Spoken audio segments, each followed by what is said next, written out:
A new Middle East is emerging.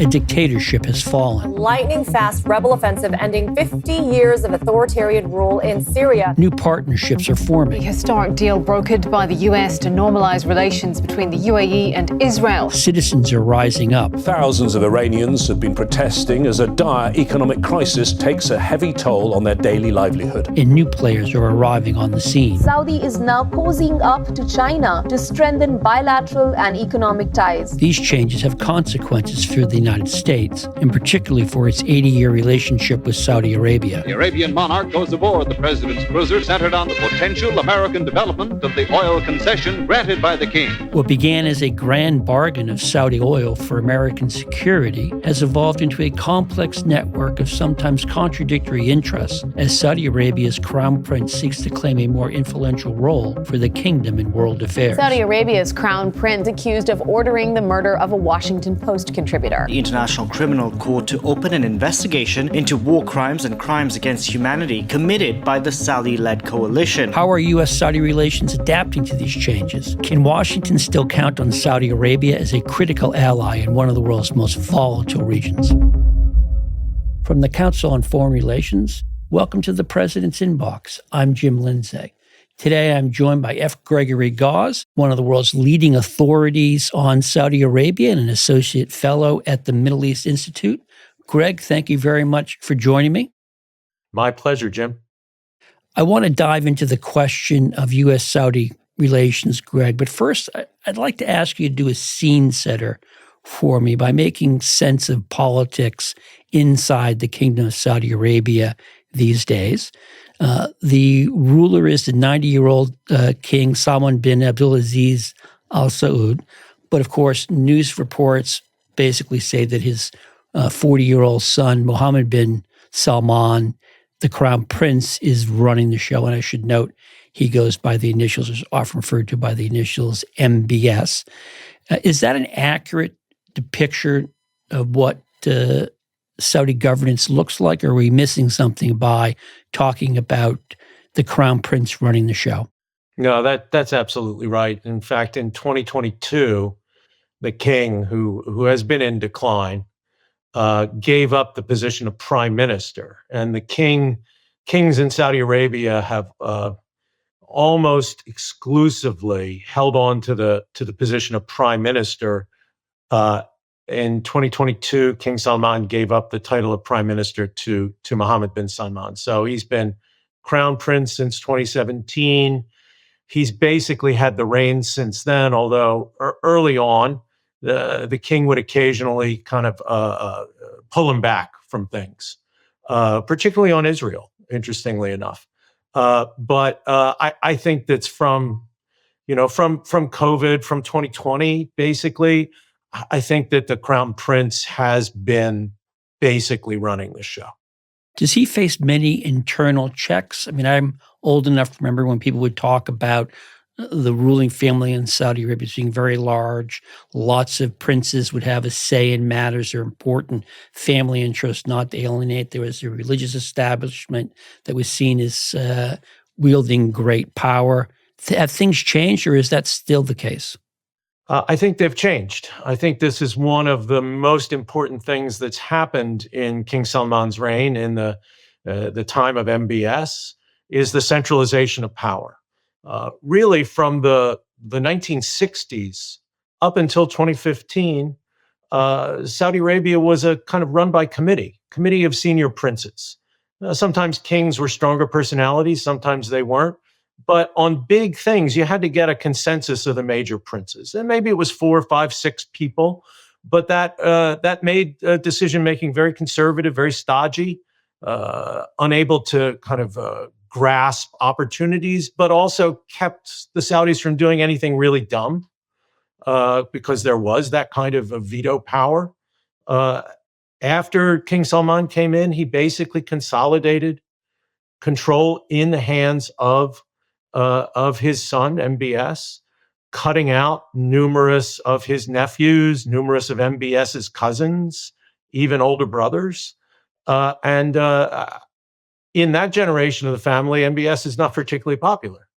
But he has cultivated support among people his own age, most of whom are one generation lower than he is. So he's a grandson of the founding king. He's cultivated support among people who are great grandsons. He's brought many of them into administration, some in the cabinet, more in the provinces. So he's cultivated support in that age group, and he still has top cover from his father. So how would you describe MBS's vision for Saudi Arabia, Greg, both at home and abroad?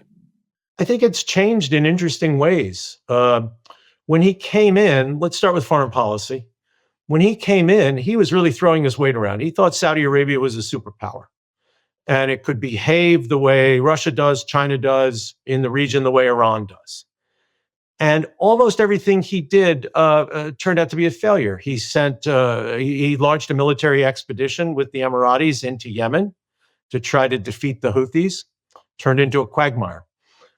He declared a boycott of his neighbor Qatar, fellow monarchy in the Gulf Cooperation Council, because the Qataris were supporting Islamist groups. It's really hard to do an economic boycott of a country that has the highest per capita income in the world, and is open to the sea. And so the boycott of Qatar didn't really work. He literally kidnapped the prime minister of Lebanon, who was an ally of his, tried to get him to create a political crisis back in Lebanon by resigning from Riyadh.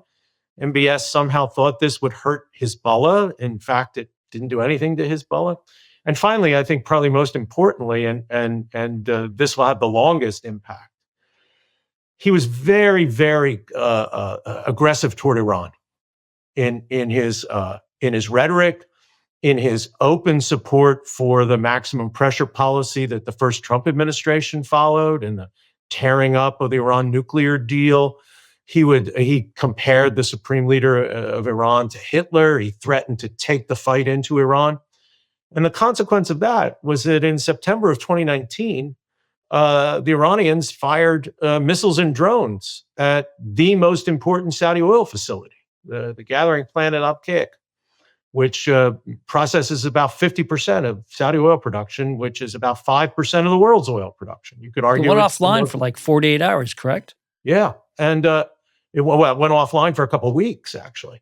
The market was pretty stable then. There was excess supply, so it really didn't have a big price impact. But it had a huge impact, I would argue, on MBS in Saudi Arabia, not only because here's the Iranians openly striking at the heart of Saudi wealth, but the United States did nothing in response. And I think from that point, you see a much more low-key and realistic MBS, a real emphasis on regional stability, drawing back from Yemen, ceasefire with the Houthis, to the extent that when the United States went after the Houthis, both under the Biden administration and the Trump administration, second Trump administration, Saudis didn't join in. Composed his differences with Qatar, basically walked away from Lebanon, and has been emphasizing regional stability. And most importantly, reestablished relations with Iran through Chinese mediation, which was probably the most interesting bit there. Okay, I want to get to China in a moment, but first I want to bring in the United States, Greg. This Valentine's Day will mark 81 years since President Franklin Delano Roosevelt, just off the Yalta conference, met with the King of Saudi Arabia in Bitter Lake in Egypt, part of the Suez Canal chain, really sort of cementing this relationship between the United States and Saudi Arabia. Donald Trump clearly has valued U.S. relations with Saudi Arabia. His first trip overseas in his first administration and in his second administration was to Saudi Arabia. What do you think President Trump's vision for U.S.-Saudi relations are? Well, I think President Trump visited Saudi Arabia on both of those occasions for the same reason Willie Sutton robbed banks, because that's where the money is.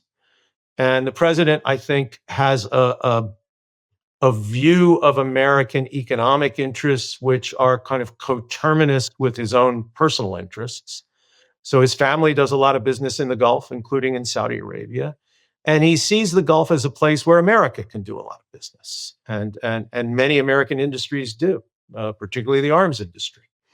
But also, as we saw in the November 2025 visit by MBS to Washington, AI is becoming a potential area of cooperation between American companies and Saudi Arabia. We'll have to see how that develops. But I think President Trump, very much is interested in places that have ready cash, and that Saudi Arabia is really the only country in the world that can, by its own actions, affect the price of oil. Right? I mean, price of oil can be affected by weather, it can be affected by revolution, it can be affected by all sorts of things. But the Saudis can raise production and lower production in a way that really no other country can. They're the swing producer in oil markets, as they like to say. They are. And that's not as important right now when the market's pretty oversupplied. But, when the market's not, like when the Russians invaded Ukraine, 2022, Saudi Arabia's role becomes pretty central. And I will note that the issue of human rights is not high on President Trump's agenda. He has not made an issue out of the killing in 2018 of Jamal Khashoggi as candidate Biden did, though he walked that back as President Biden. Right. And I think that this is not unusual. This is the Trump administration might be a little more bold-faced about it, but every American administration has dealt with Saudi Arabia despite the human rights issues, despite the lack of democracy, because there's the Saudis have a lot of oil. I mean, that's basically the key. And they're also the home to Mecca and Medina. And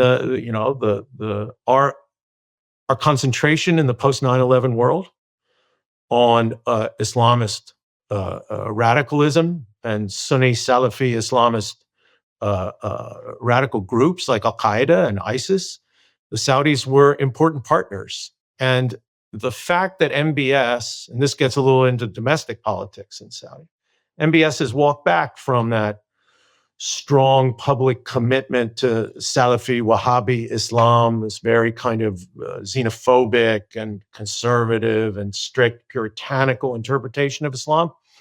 The fact that MBS has walked back from that does have a ripple effect out into the Muslim world, I think. How successful has that walk back been, Greg? Because my sense is among certain quarters of the Saudi public, that is their vision of the faith. Yeah, every time I'm in Saudi, I ask the smart Saudis I know, where are the guys with the long beards? The folks who are real Salafis don't trim their beards. So where are these guys? And the answers I get are really interesting. Some of them are clearly in jail, and MBS has no compunction about putting people in jail. Some of them have just gone to ground. They have a long shadow of the future. They figure they can wait this guy out, and that eventually they'll come back. But I think we have to realize that in the Sunni Muslim world, as opposed to the Shia world, as opposed to Iran, the men of religion are basically employees of the state. And for you as a man of religion to openly defy the state, yeah, you could end up in jail. But even if you are critical beyond a certain allowable point, which is hard to determine what that point is, you could lose your job. And losing your job is a serious thing. So the vast majority of the Saudi men of religion who are employees of various government ministries have basically towed the line on this kind of drawing back from the really strict social norms that were enforced in Saudi Arabia. And I have to tell you, I never thought I would see the kinds of things socially that I see in Saudi Arabia now. Yeah, well, I think one of the things there is to what extent those changes are really going to sort of stick in society and become so accepted that people will resist efforts to try to walk things back and go back to some past. I want to bring in China into the conversation, Greg. What is China's role in the Gulf in general, but specifically, are the Chinese looking to peel Riyadh away from the United States? Are they mostly there just to make sure they have access to oil, trying to provide stability and carve out a great power role for Beijing? How do you assess the Chinese role? So I'm no expert on China, and I'm sure that there are other people that you can talk to who will have a better sense of this. But I kind of see it from the consumer side, from the Middle East side. How are they looking at China? And in Saudi Arabia, China is seen as incredibly important economically. It's Saudi Arabia's biggest consumer of oil, of Saudi exports. China has become a major importer to Saudi Arabia. Some high-tech stuff. Huawei is there. They still prefer U.S. and Western products on that kind of high-tech level and on the military level. But China is a really important economic player. But I think that we saw in that November 2025 visit by MBS to DC that he still sees the United States as his primary partner, both in tech with the AI, in military and security issues, generally in economics. The Public Investment Fund, which is his sovereign wealth fund, is not that heavily invested in China, much more heavily invested in the U.S. and the West. And so back when Cold War with China was kind of the buzzword in Washington, and I would go to Saudis would say, "Don't make us choose." I think that now that it's kind of less of a buzzword, the idea of Cold War with China, you don't hear that as much, but Saudis say, "You're our first choice." So let's talk about some specific issues, and we'll begin with Gaza.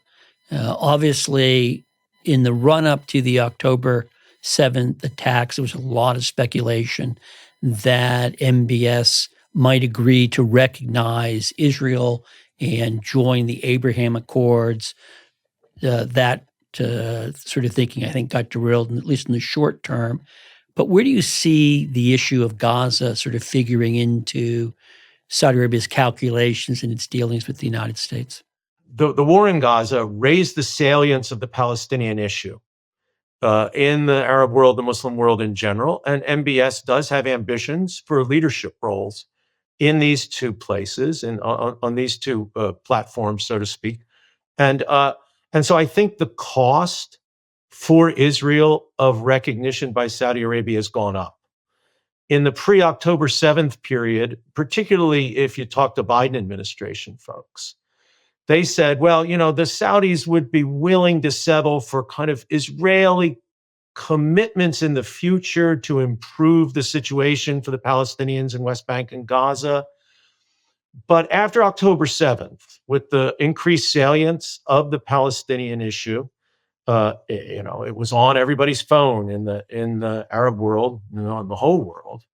The Saudis kind of upped the ante.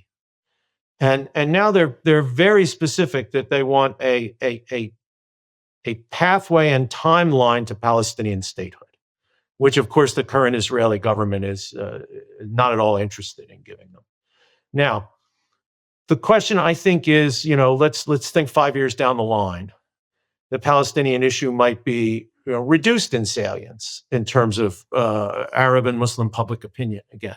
Not that Arabs don't care about the Palestinian issue, but how high is it on their list of things they care about? Might there be an opening for a Saudi-Israeli normalization? I think there could be, but there would have to be a turn in Israeli politics as well. If not toward Palestinian statehood, at least away from the current Israeli focus on, I would say, moving back from the Oslo Accords and increased settlement in the West Bank and increasing use of violence in the West Bank, and of course the violence in Gaza was horrific. There would need to be a change in Israel, maybe not toward Palestinian statehood, but the Saudis would want something. So let's sort of switch focus and look more close to Saudi Arabia, and that is the issue of Iran. The United States has built up its military forces in the region. I believe the USS Abraham Lincoln is now there. And there has been a lot of speculation that the Trump administration may attack Iran. This is happening at a time in which we are seeing a surge of protests by Iranians deeply disillusioned about the state of the economy, the corruption of their government. As I understand it, last month when these deliberations seemed to be moving to a point in which the United States might use military force, Riyadh said, please don't. And according to some news reports, refused to give the Trump administration overflight rights over Saudi airspace. Help me understand that sort of complex issue here where clearly Riyadh wants support from Washington, yet seems to be deeply skeptical of the Trump administration's approach to Tehran. Yeah, I think that this dates back to the shift that I talked about earlier in the Saudi view of where they want the region to go. In the first Trump administration, MBS would have been gangbusters behind a military attack on Iran. But the consequence of his tough rhetoric toward Iran was that Iran targeted Saudi Arabia. And the fear in Saudi Arabia is that a United States strike on Iran not only destabilizes the region, makes it a place people don't want to do business, they don't want to travel, and so much of MBS's Vision 2030 domestic economic plan is tied up with increasing Saudi Arabia's role in world investment, in world travel, in world trade. They see that as negative. Anything that destabilizes the region, they see as negative. But also very immediately, they think that they're going to be the target of the Iranian counterattack. Now, when the Trump administration hit Iran back in the 12-day war in June 2025, the Iranian response was very limited, right? It was a short, small missile attack on the American base in Qatar, which was basically, the Iranians told the U.S. that was going to happen. They told the Qataris it was going to happen. It was performative in that sense. It was performative, and it was kind of part of a deal where Trump basically told the Israelis, "Okay, war over. We've hit them. You've hit them. War over." I think that given the circumstances in Iran, coming off this incredibly widespread set of protests against the regime earlier in January, that the Iranians would view an American attack, the Iranian regime would view an American attack now as aimed at changing the regime. And if they saw it as that, then all bets are off in terms of what their response would be. And I think they know that, they tried to hit Israel a couple of times during the Gaza war, just not particularly successfully. But they can hit American and Gulf installations, the smaller Gulf states in Saudi Arabia. There's American military bases in almost all of them. And of course, the oil facilities in all of these places. These are very vulnerable targets. And if the Iranians wanted to up the ante and perhaps bring in other international players, which I think that they think is in their interest, if the Americans hit them, then I think that they would be very tempted to hit targets in Saudi Arabia and the other Gulf states. Greg, another country in the Gulf that is greatly concerned both about Iran and potential U.S. military action against Iran is the United Arab Emirates. One of the most striking things to me in recent months and years has been growing tensions between the Saudis and the Emiratis. And I've even seen people now writing about a potential schism in the Arab world where you have, in essence, what's referred to as the Abraham Accord countries on one side and the Islamic countries, Saudi Arabia, on the other side. This is played out in Yemen, where the Saudis have targeted groups backed by the Yemenis, apparently told the Yemenis to get out. and they're also the Emiratis and the Saudis backing different sides of the civil war in Sudan. Help me understand the nature of this conflict, because one, if you go back a number of years, would have thought for whatever differences existed between the two capitals, they were more marching in step as opposed to being at each other's lapels. Yeah. I mean, at the beginning of the MBS era, the UAE was Saudi Arabia's closest partner. They had a joint military campaign in Yemen. So what's separated them? Well, first, let me say, just as background, I tend to not be as dramatic as some other people in describing the consequences of this split between Saudi Arabia and the UAE. It hasn't gone to the point where, as the Saudis did earlier, they boycotted Qatar. And I would argue there's good evidence that they tried to encourage opposition to the emir of Qatar within his family. I haven't seen anything like that happen with the UAE. Yemen is a particularly neuralgic subject for Saudi Arabia, not for MBS, particularly for Saudi Arabia. The Saudis have been involved in military actions in Yemen from the 30s, and they see Yemen as their backyard. The split between the UAE and Saudi Arabia, reflected in Yemen and these other places, is, I think, a result of two different views of how to handle the instability in the region.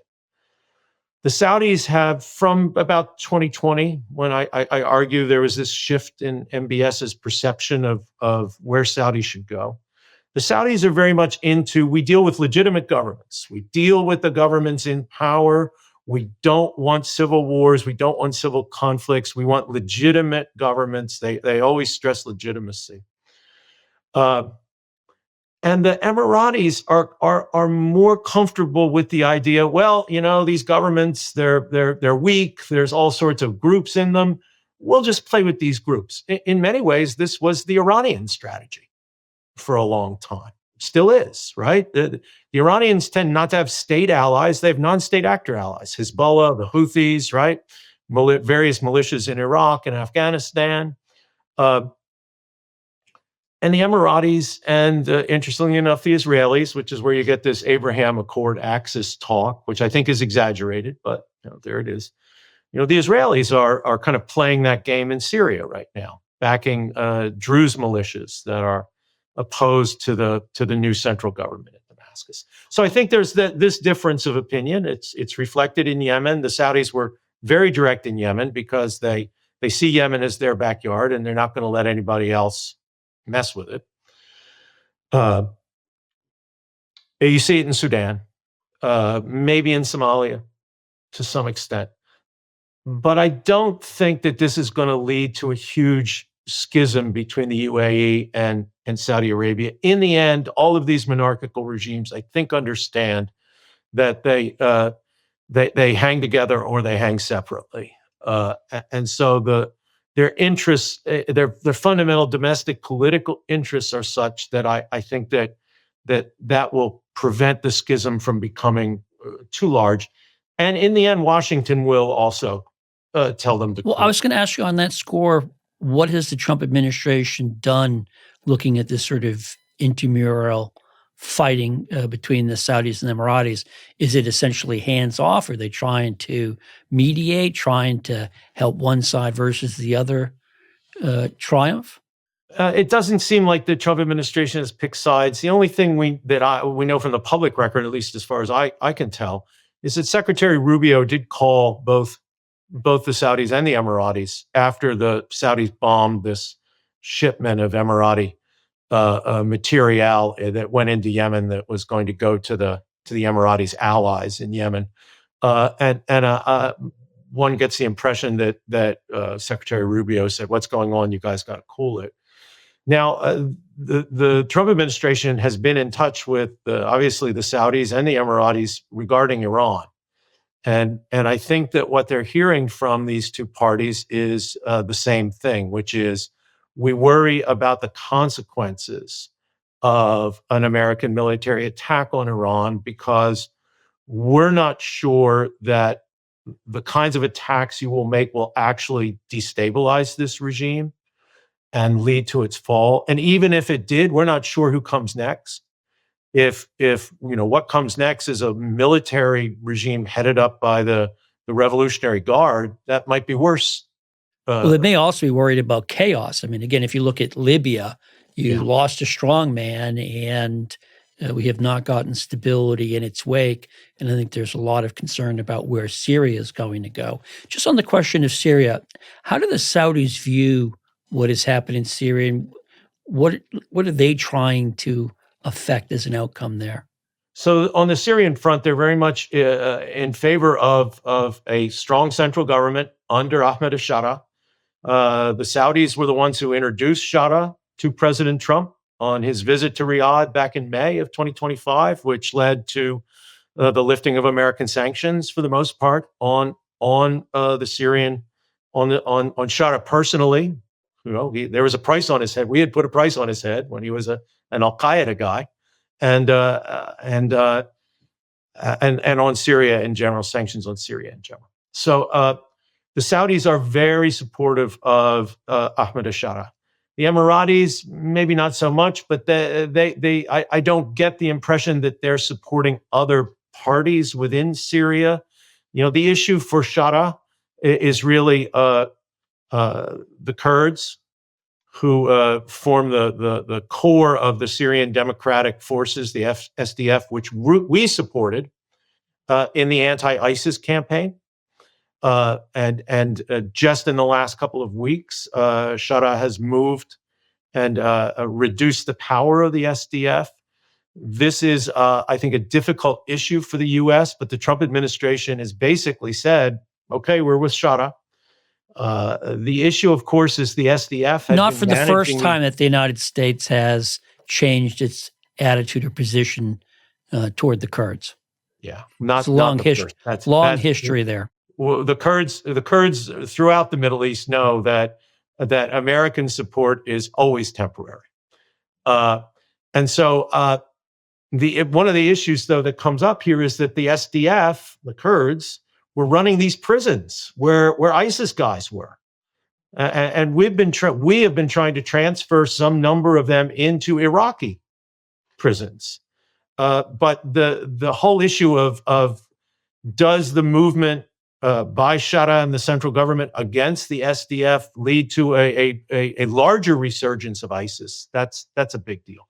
Sharaa also has to worry about Druze militias supported by Israel. He has to worry about elements of the old regime in the western part of the country, in Latakia province, where there was violence back in the spring of 2025. So he's got a lot of problems, but the Saudis are very much in favor of a strong central government in Syria. In that sense, they're on the same page with the Turks, who were the original allies of Sharaa and his group. And so that's where the Saudis are on Syria. Okay. Greg, I want to close by talking about Saudi Arabia's relations with a country that is not Arab but is Islamic, and that's Pakistan. Back in September of last year, the two countries signed a mutual defense treaty. There has long been talk that there is this agreement between Islamabad and Riyadh that if Iran goes nuclear, Pakistan will provide Saudi Arabia with nuclear weapons or put it under the Pakistani nuclear umbrella. Just give me a sense of what that relationship is like and how the Trump administration is viewing it, and whether it's sort of set up any red lights to the Saudis in terms of their relationship with the Pakistanis. So I think there was an enormous amount of exaggeration when the Saudi-Pakistani military agreement was signed, was announced. We don't know what the text is. I've never seen I've never seen the text released in public. That's because it hasn't been posted on the web, as best I know.